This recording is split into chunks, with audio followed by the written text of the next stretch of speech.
Hola, ¿cómo está? Muy buenas noches. Soy el doctor Luis Alban, este 14 de diciembre del 2022 y vamos a dar el resumen de esta importantísima conferencia que terminamos, que fue sobre infecciones respiratorias agudas graves en pacientes pediátricos. Bueno, vamos a empezar diciendo que durante estos últimos meses se han presentado infecciones respiratorias en pacientes pediátricos, en jóvenes e incluso en pacientes adultos y de la tercera edad.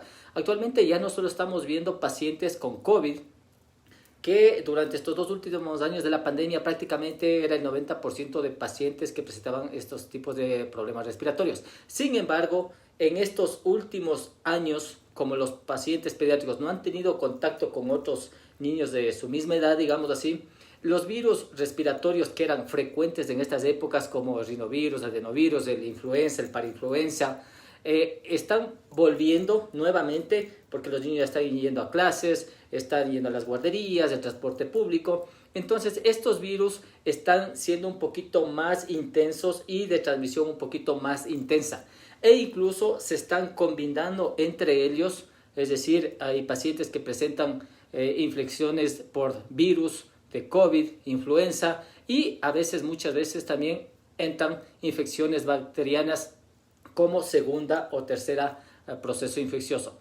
Entonces, ¿cómo sabemos que un paciente se puede complicar? Normalmente los médicos tenemos que ver cómo está el paciente, el estado del paciente, si es un paciente que está despierto, está consciente, está irritable. La frecuencia respiratoria es muy importante. Normalmente la frecuencia respiratoria de los pacientes pediátricos puede llegar hasta 40 máximo en pacientes, digamos, de menos de un año. En pacientes de más de un año, hasta 5 o 7 años, normalmente es una frecuencia respiratoria de unos 25 por minuto.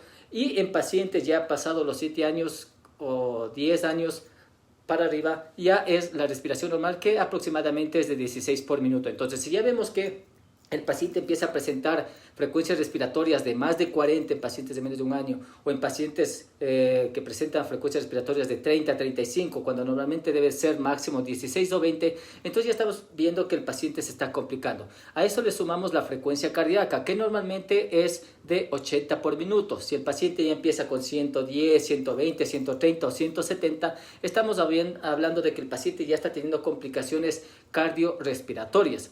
Y también si el paciente ya empieza a tener somnolencia, es decir, solo está dormido, si el paciente tiene aleteo nasal, es decir, empieza a forzarse la vía respiratoria de la nariz, empieza a hincharse, si tiene tiraje subcostal o intercostal, es decir, la parte de se le ve como los músculos intercostales se meten hacia adentro y forza el paciente la respiración. Si es que le vemos que el paciente tiene cianosis, es decir, los labios se le empiezan a poner morados o la carita se le empieza a poner morada, son signos ya de alerta. El llenado capilar, normalmente les aplastamos la uña. Si es que quitamos y se demora más de 3 segundos en volverse a poner el color rojo, normalmente estamos hablando que el paciente ya está teniendo complicaciones cardíacas también por afectación de un problema respiratorio.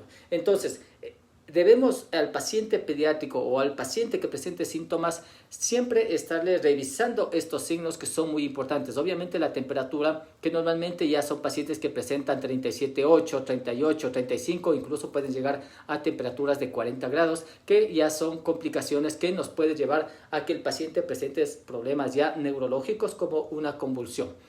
Lo importante es que el paciente reciba atención médica y evitar que se nos complique. Lo que más normalmente vemos en los pacientes actualmente son problemas de rinosinusitis, faringitis, laringotraqueitis, pacientes que ya nuevamente están retomando, a algunos pacientes que eran asmáticos y obviamente por el COVID no presentaban síntomas, actualmente nuevamente están regresando con sus crisis asmáticas. Lo importante también es que los padres nos ayuden a nosotros con los tratamientos o las recomendaciones que damos a los mismos para que los pacientes no se compliquen más. Y obviamente acudan rápido a su médico o al centro de salud para que el paciente evite complicaciones y no tener que llegar a muchos casos que terminan con bronconeumonías, neumonías o crisis de infección respiratoria grave que puede hacer que el paciente termine en UCI. Es lo que he querido compartir con ustedes. Recuerden que estamos a las órdenes al 0984-667-858. Muchas gracias y será hasta una próxima oportunidad.